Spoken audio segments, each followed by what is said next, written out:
Autant de questions et bien d'autres qui nous renseignent suffisamment sur l'état de notre continent aujourd'hui. Oui, l'Afrique va mal, et c'est le moins que l'on puisse dire. Et face à cela, plusieurs attitudes sont envisageables. Nous sommes dans la soirée du dimanche 22 octobre 2023. Sur ces images très conviviales, on peut voir les ministres maliens et togolais des affaires étrangères, la hiérarchie militaire du Niger, d'autres officiels, des étudiants, des entrepreneurs et bien d'autres acteurs. Ceci étant, dans l'histoire africaine, certains faits resteront gravés à jamais dans nos mémoires. Je pense à l'esprit d'initiative qui a donné naissance à l'OUA et qui a permis de transformer cette organisation en l'Union africaine en 2002. Je pense à la dernière lettre de Patrice Lumumba à son épouse. Je pense à la marche des femmes sur Grand Bassam de 1949 en Côte d'Ivoire. Je pense à Amadou Ahidjo le 1er janvier 1960, à Sylvanus Olympio le 27 avril 1960, à Félix Houphouët-Boigny le 7 août 1960 et je pense à tant d'autres événements indélébiles. Ces dernières années, nous avons été submergés de coups d'État. Pour d'autres, c'est une lutte émancipatrice. Pour certains, c'est un pas en arrière. Alors, de deux questions l'une. Au-delà des discours, des dénonciations, quel est le projet? Que voulons-nous construire réellement pour l'Afrique? Et enfin, quelles en sont les spécificités? À ces questions, il y a des intellectuels africains qui ont décidé d'y répondre.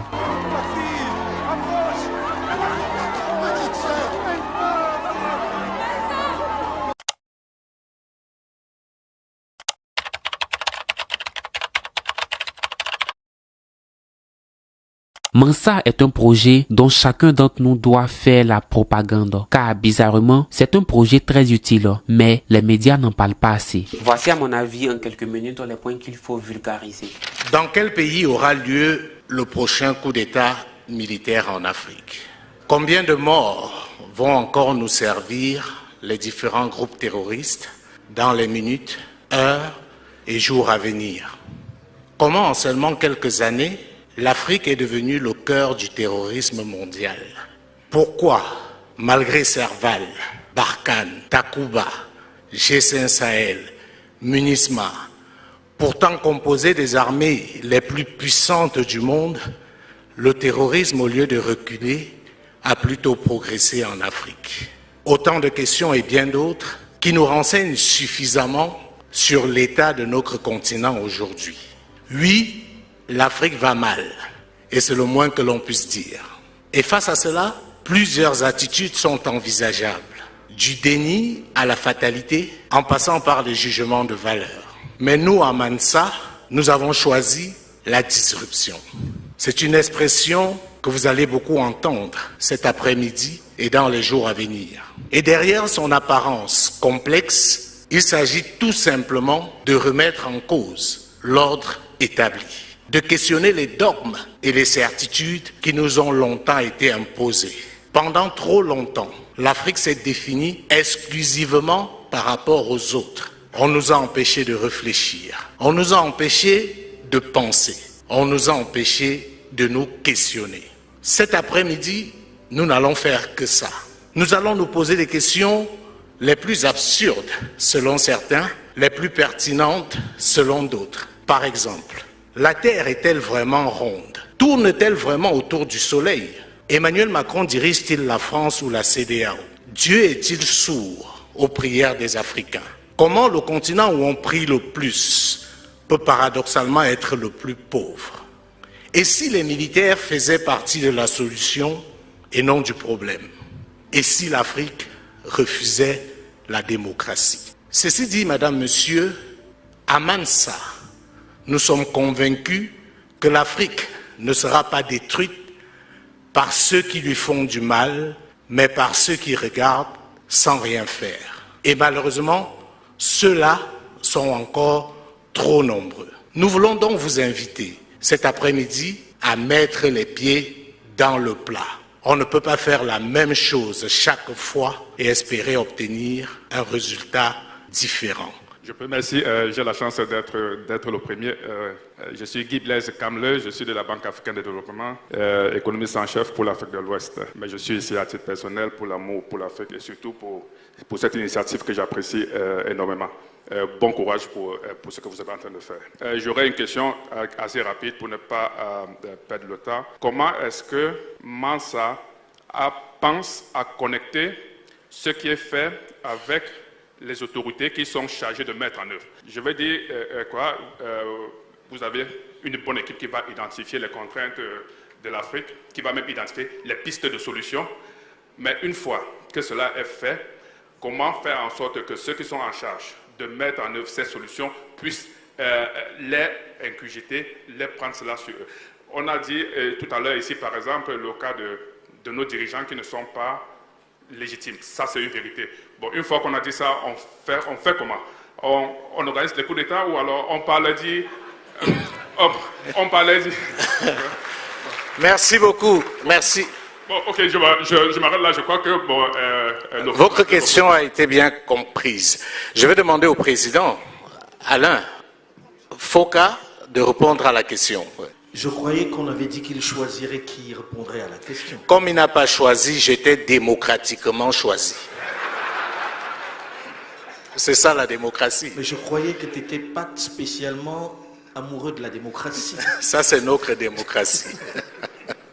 Bien, c'était quoi la question en fait? Alors, comment est-ce que le produit de Mansa va être inséminé auprès des décideurs? Parce qu'en fait, on a beau faire ce qu'on fait là, mais personne parmi nous ici n'est chef d'État, encore moins ministre.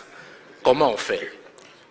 Heureusement, on n'est pas chef d'État, on peut proposer, et en toute liberté. Donc je crois que la société évolue à un rythme impressionnant, où hier, il y avait les autres, c'est-à-dire les grandes puissances, qui imposaient leur point de vue à nos dirigeants, et eux qui exécutaient, qui étaient ceux qui exécutaient les basses œuvres. Ils étaient aux ordres. Quand je dis hier, ça existe encore aujourd'hui. Il n'y a qu'à voir ce qui se passe en Afrique de l'Ouest, où on leur demande de faire la guerre à leurs propres frères. Mais aujourd'hui, il y a une opinion publique qui est née. Et cette opinion publique est tellement forte que ces chefs d'État sont obligés d'écouter l'opinion publique. Nous sommes du côté de l'opinion publique. Et nos résolutions, nos propositions seront portées par cette opinion publique. Parce que nous savons que aujourd'hui, quand l'opinion publique a adopté quelque chose, les chefs d'État n'ont plus le choix. Ça s'impose à eux. Donc, je pense aujourd'hui que c'est vous, notre support, pour pouvoir transmettre ces décisions, ces choix, ces résolutions, les conclusions de ce travail aux dirigeants qui seront obligés, contraints de les accepter. Parce que sinon, le vent qui souffle va les emporter. On n'a qu'à voir aujourd'hui. Il suffit que le vent souffle fort pour que nos amis en uniforme sortent des casernes. Je l'ai dit, quand on parle de coup d'État, généralement, on ne voit que lorsque les hommes en treillis sont arrivés à la télévision pour parler. Mais les Maliens qui sont là savent très bien que c'est parce que les gens sont sortis dans la rue que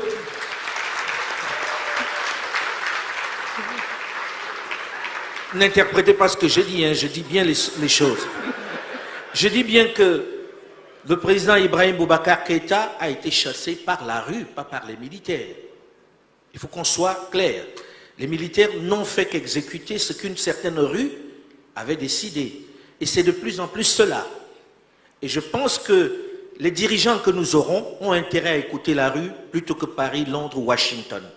Parce que nous proposons quelque chose à la rue. Merci. Merci Alain. Laissez le monsieur parler et puis après on donnera la parole à la dame, s'il vous plaît. Merci beaucoup. Je m'appelle Vincent Kodjokudo, je suis directeur de société, conseil juridique et fiscal. Je suis spiritualiste également.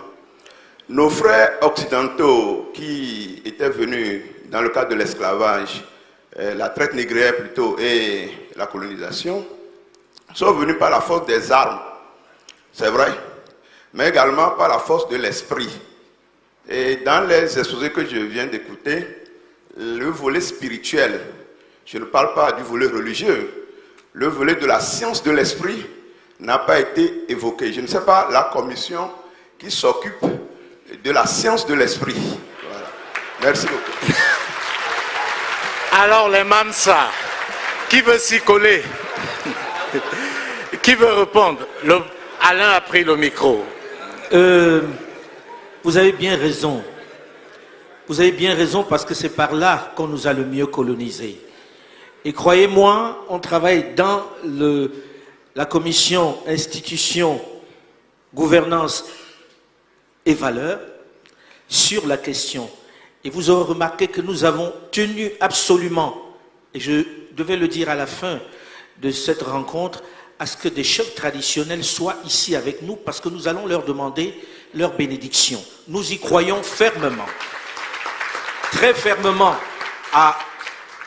au fait que nous devons retourner à notre identité réelle et que ça passera par les chefs et que c'est à eux qu'on doit redonner le pouvoir réel.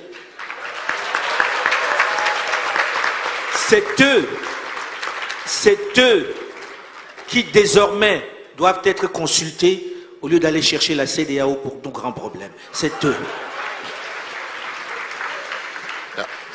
De là à ce qu'on interdise aux membres de Mansa de survoler certains espaces aériens, je pense qu'il n'y a qu'un pas. On va donner la parole à la dame. Ma question, je pense qu'elle s'adresse à vous tous. Je pense que tout Africain responsable ne peut qu'être Mansa, et je suis Mansa. Alors, lorsque j'ai envoyé le lien pour inviter des gens à venir suivre cette rencontre, on m'a posé une question que je vous transmets. J'ai essayé de répondre à ma façon. La question, c'est la sécurité humaine. Vous savez que les sujets que vous touchez, la manière de les aborder, fâche. La question de la sécurité de vos personnes, est-ce qu'elle vous préoccupe et comment vous l'abordez? Ça, c'est un. Lorsque nous regardons aussi le profil, on a des entrepreneurs, des médecins, des avocats, etc. Mais je n'ai pas vu un profil chercheur. Comment les membres ont été cooptés? Comment ça se fait? Merci beaucoup. Merci, merci. On va prendre une dernière question. Et ce sera, on va aller au fond parce que justement, on n'a pas suffisamment donné la parole au fond de la salle. Il faut qu'on réponde à madame. On va répondre déjà à madame très rapidement. La question de la sécurité, qui parmi vous ici a peur pour sa sécurité? Moi. Non, très sérieusement, c'est vous qui pouvez nous protéger. C'est vous, nos assurances vie. Ça fait un certain temps que tout le monde s'inquiète pour ma sécurité à moi. Et mon épouse qui est dans la salle commence à avoir des grandes frayeurs. Plus on avance, plus elle se demande comment ça va se terminer.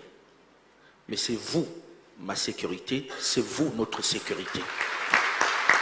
Et si on continue d'avoir peur de dire ce qu'on a à dire, de faire ce qu'on veut faire à Mansa, de mettre le doigt sur nos vrais problèmes en disant notre sécurité est menacée, ils auront gagné.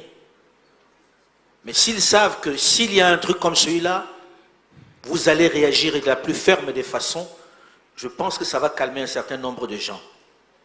Parce que ceux qui attaqueront ont forcément des intérêts. Et on sait où ils sont. Merci beaucoup Alain. Et comme disent les Ivoiriens, pour enchérir... le profil du chercheur. Le profil, justement. Nous avons ici quelqu'un dont la passion, c'est ce que vous avez évoqué. Et je pense que je préfère lui donner la parole parce qu'il est là, je n'ai pas à parler de lui. Alors, le mouvement Mansa est né pas d'abord comme un groupe de recherche au sens orthodoxe. Encore que dans la disruption dont nous parlons, je ne suis pas sûr que les meilleures contributions viendraient des gens étiquetés universitaires. Je ne suis pas convaincu. La sagesse finalement est immanente. Et ce n'est pas parce que les gens sont lettrés en français, ont des diplômes, qu'ils ont le monopole de la connaissance. Cela dit, je suis moi-même universitaire. La plupart des gens ici ont un niveau qui leur permet de prétendre être chercheurs. Par ailleurs, à ce stade de notre développement, il a fallu que chacun de nous investisse de l'argent. Vous imaginez bien que, tel qu'on vous décrit le processus, il a fallu dépenser. Peut-être que c'est un critère qui, à ce stade du premier noyau, était peut-être sélectif. Maintenant, on va à une autre deuxième phase où ça va être très inclusif. Et non seulement beaucoup d'intellectuels vont nous rejoindre, mais on aura la capacité et la possibilité de mettre en lumière les travaux des Africains orientés, afrocentrés, qui jusqu'à présent n'étaient pas beaucoup valorisés. Donc, la recherche, elle est permanente dans la dynamique Mansa. C'est d'abord une structure qui fait on appelle ça... Personne ne va t'aider, Serge. On fait d'abord dans la prestation intellectuelle. Voilà, même si accessoirement on peut travailler sur des projets dont la recherche est au cœur de ce que nous faisons. Mais cessons de croire que les savants, entre guillemets, ont le monopole des solutions pour la recherche. Merci beaucoup, Serge. On va donner la parole à juste une dernière personne. Je voulais juste renchérir par rapport à Alain, par rapport à la question de Madame sur la sécurité. Qu'il soit bien clair, Madame, si nos dévanciers, Lumumba, Sankara, Nkrumah, Umniobe et autres, avaient pensé à leur sécurité, nous serons dans la plupart de nos États encore en train de chanter la Marseillaise. Donc à un moment donné, il faut arrêter avec ça. Envie de parler? Merci monsieur. Je m'appelle Oumarou Mama Abdel Nasser. Je suis enseignant d'histoire, géographie et géopolitique. Vraiment, pour commencer, c'est pour vous dire merci et que mon rêve vient d'être réalisé. Depuis que j'ai commencé, mon père m'a dit, il m'a donné le nom Abdel Nasser. Depuis l'université, j'ai créé Jeunesse panafricaine pour l'Union. Comment nous pouvons faire pour faire développer notre continent? Mais après l'université, je n'avais pas de plateforme. Aujourd'hui, j'ai Mansa et je suis le 16e cofondateur. Que Dieu bénisse l'Afrique. Merci. Que Dieu bénisse l'Afrique. Nous irons loin. Je vous remercie. Que chacun se réveille.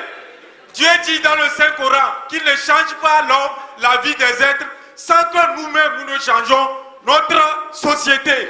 Alain Foka, en avant, nous sommes avec vous. Que Dieu bénisse l'Afrique. Merci, merci beaucoup. Merci. Je pense qu'après l'avoir écouté...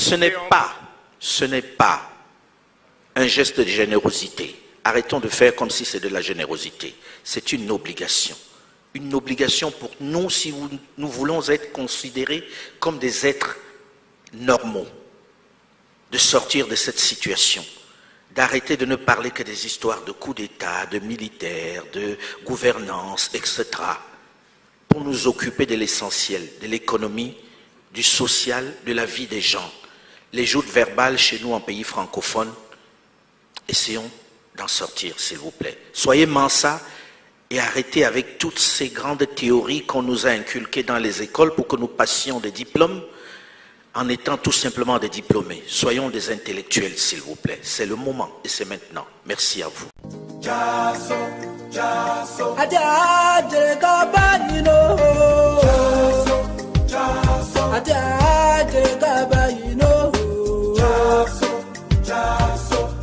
Gaba, you know.